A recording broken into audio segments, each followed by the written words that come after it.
Hello! So, let's talk about Rings of Power Episode 4.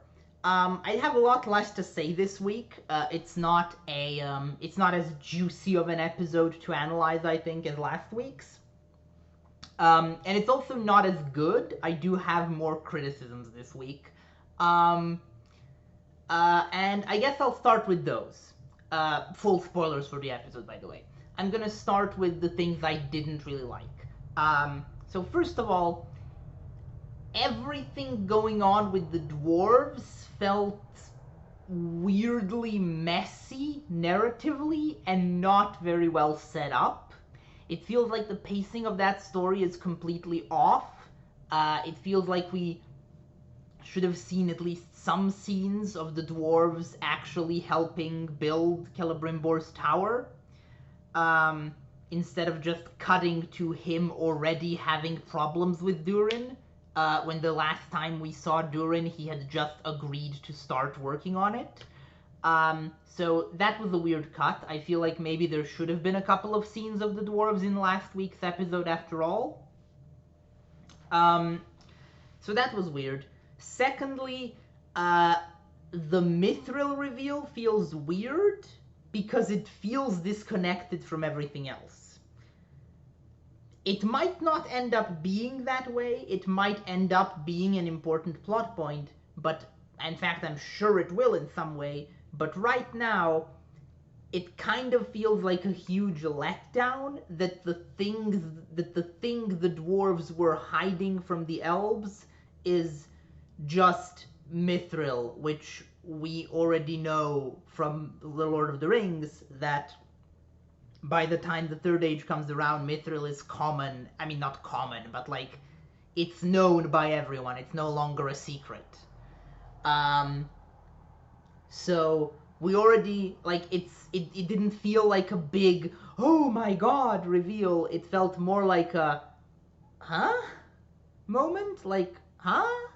There was no indication that Mithril was, like, a hugely secret thing that was discovered and then kept secret from everyone. Just felt weird.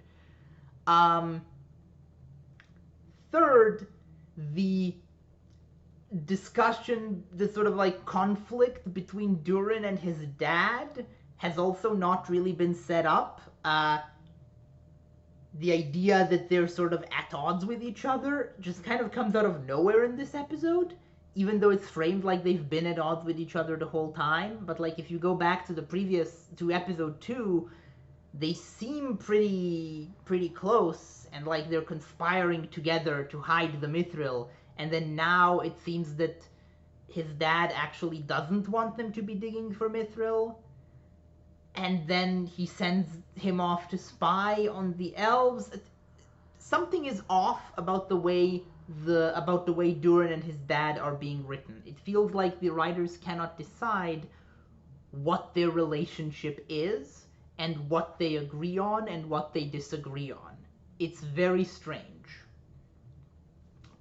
Maybe I'm missing something, but as of right now, everything about that storyline just feels very weird to me.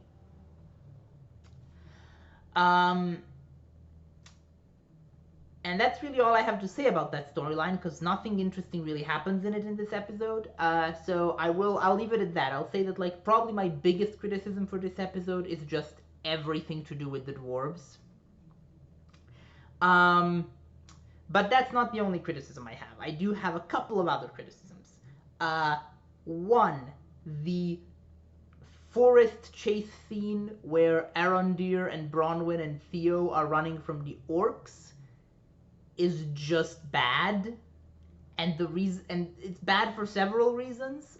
One, they shouldn't be alive. There was a lot of arrows flying at them. It's completely impossible that none of those arrows hit them. Two, the way the scene was framed with like the slow motion and the incredibly like somber music felt like someone was supposed to die there. And I kept waiting for it to happen, and then it just didn't. And then I looked back on it and I was like, well, what was the point of that then? So just overall, everything about that scene was strange. in my opinion. Um, what else? I do have a couple more minor criticisms. Okay, I'm not entirely serious about this, but it is like kind of a criticism subjectively for me that this episode didn't have any Harfoots, because that's my favorite. That's my favorite set of characters in the show so far. I always want more Harfoots. So I that already puts the episode a grade down in my eyes. But also, the other issue I have is they're doing something weird in Numenor. Specifically, at the start of the episode, like, the overall framing of the conflict between Numenor and the elves works and makes sense, in my opinion. But at the start of the episode, there's a scene where the guy who Halbrand beat up last episode is sort of riling up the crowd in Numenor, and it feels like they're framing the issue of elves in Numenor as like an immigration allegory. Like, they talk about elves taking our jobs, and that really doesn't work. Honestly, any attempt to frame Tolkien elves as like the oppressed minority in any way really doesn't work. Tolkien elves are, by definition, at the top of the pecking order, always, at all times. There is no more socially privileged group in Middle-earth than elves. So this didn't really work. The way that the elves relate to the humans in the Southlands, that works great. Elves as like this almost imperial force that is sort of that is sort of like looking down upon these people and judging them from up high. That works great. And but humans doing the same to elves just doesn't make sense. Just doesn't work with how Tolkien's world works. So yeah, the conflict between Numenor and the elves makes sense, but it only makes sense if it's framed as the Numenorians no longer willing to take shit from the elves who think they're better than everyone, and not if it's framed as those dang elves coming to take our jobs. That was weird. But anyway, that's one minor scene. Overall, I really like the Numenor plotline. And now I'm going to talk about what I liked.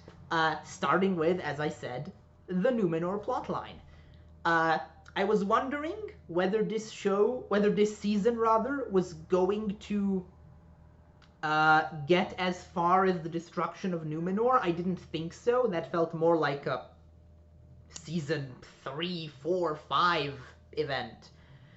But they kind of did, in that they did visually portray it. We did see the destruction of Numenor briefly in the form of a vision.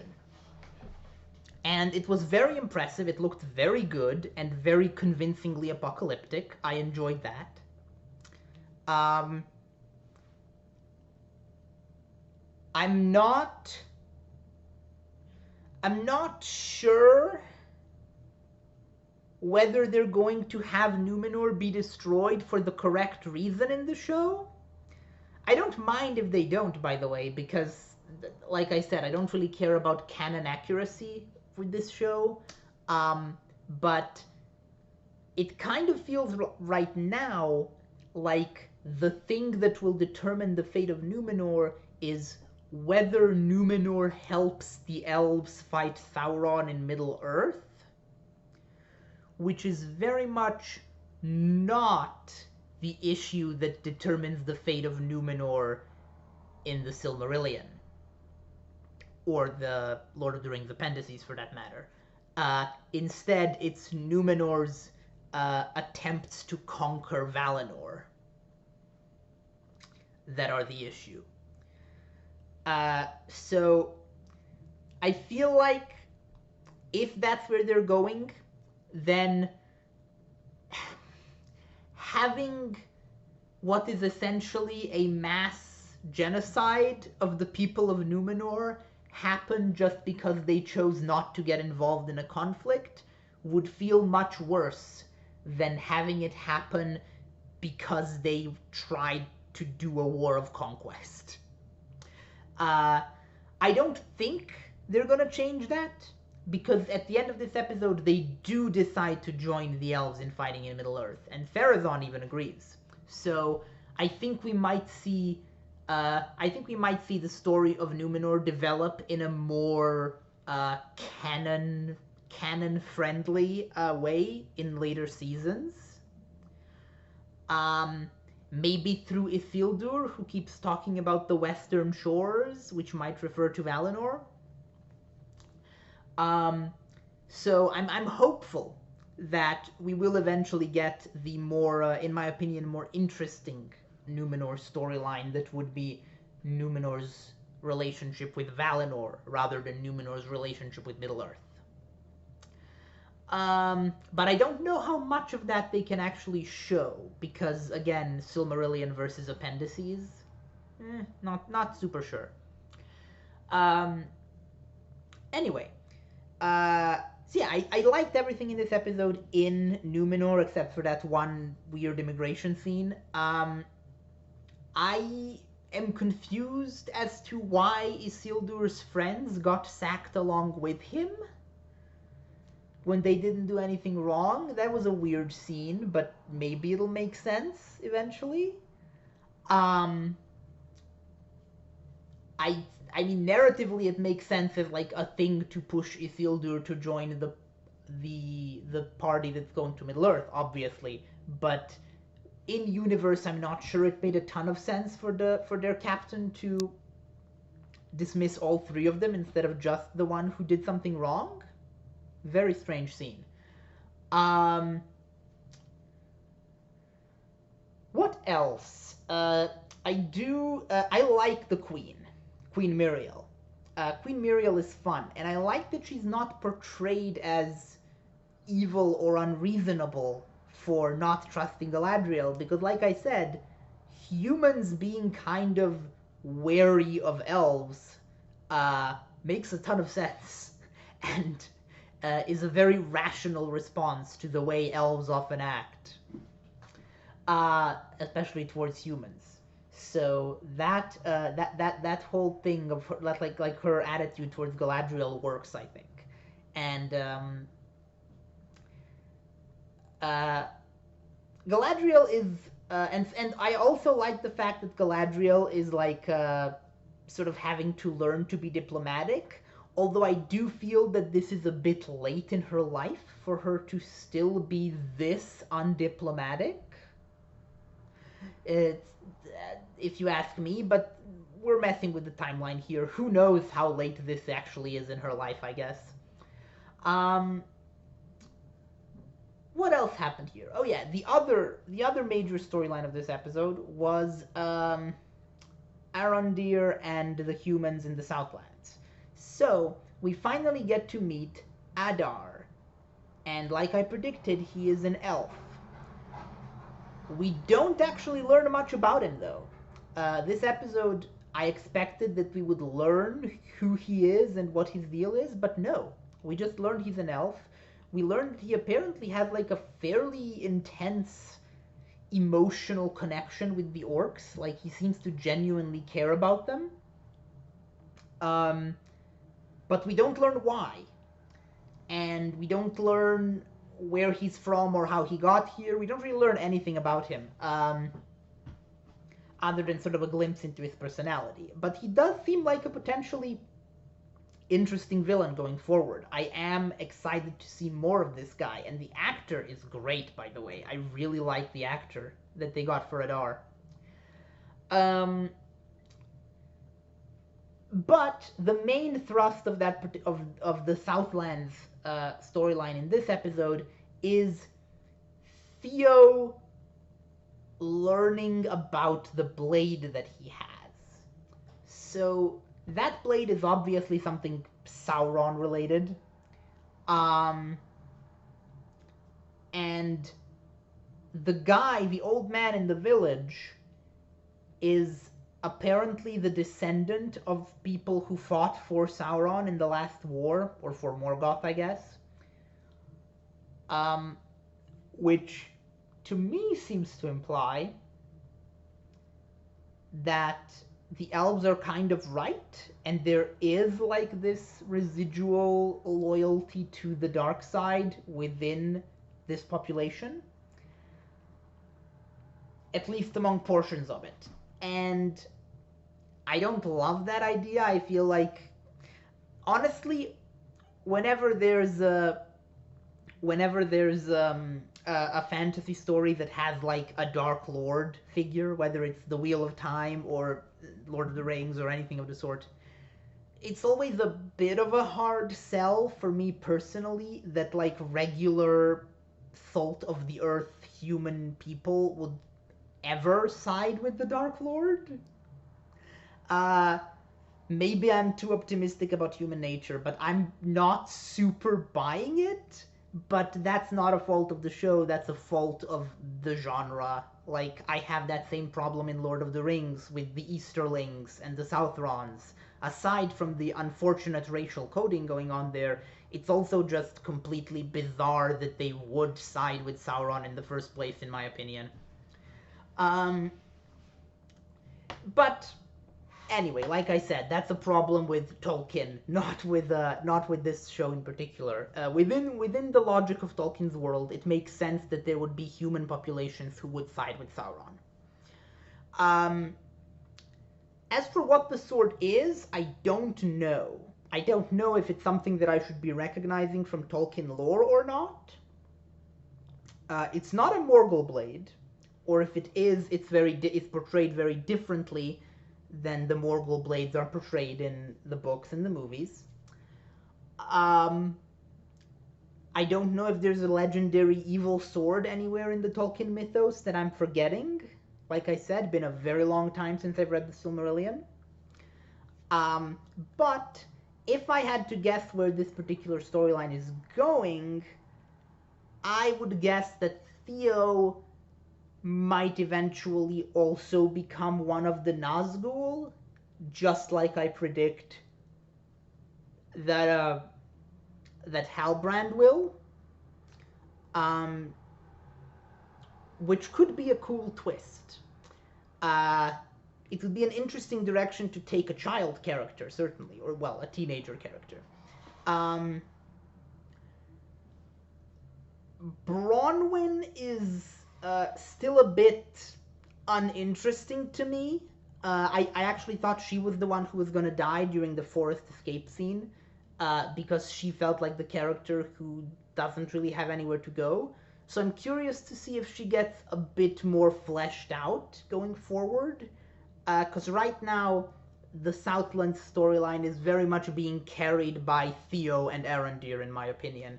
And she's just kind of along for the ride. Yeah, I think that's, I really think that's about everything I have to say about this episode. Like I said, it wasn't as good as episode 3, which is my favorite episode. I'm not sure if it's my least favorite episode, but it's definitely not the best. It might be my least favorite episode just because while it had some really good stuff, the stuff I didn't like was also quite prevalent. I don't know. I'd have to maybe rewatch the first 2 episodes to be sure about that. But yeah, for now, I'm gonna say that this is a decent enough episode, which does have some problems, and I'm gonna say that I hope that next week we get back to the Harfoots, because I miss those guys. What are they doing? I like them, and I want to see what maybe Gandalf is up to. Although, actually, now we might be leaning back towards the stranger being Sauron, because they talked in this episode about the comet maybe being like the mark of Sauron. We'll see. We'll see. I'm the stranger's identity is nowhere near as settled as some people seem to think it is. I think there is still very much the chance for anything to happen with that particular plot twist when it hits. Um, yeah. So, I will see you all. Well, those of you who watch my Cosmere videos, I'll see you on Wednesday, and the rest of you, I will see on the next week for episode 5. Bye.